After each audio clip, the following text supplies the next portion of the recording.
In this video, you will see how to remove page break in Word Office 365. It's very easy.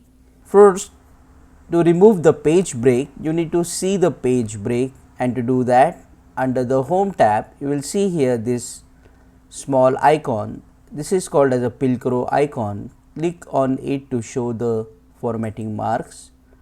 As soon as you click on it, you will see this icons, and here is the page break. So, to locate the page breaks, you will need to go through all the pages if you want to delete them manually.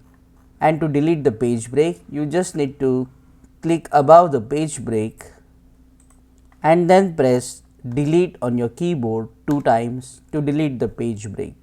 However, if you have multiple page breaks in your document and you want to remove them all at once, then press and hold the Ctrl button on your keyboard and press H.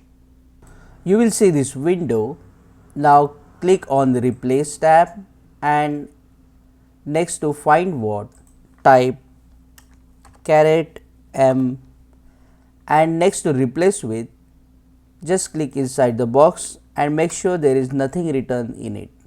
After typing Find What, just click on Replace All, and as you can see, this document had 5 page breaks and those are now deleted. Just click on OK and then close this window. As you can see, there are no page breaks now in this document.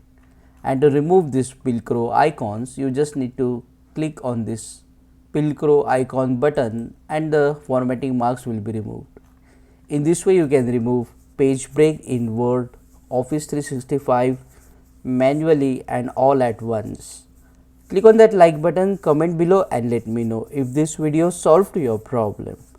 And don't forget to check out these useful videos if you want to learn Word Office 365 quickly. See you again in the next one.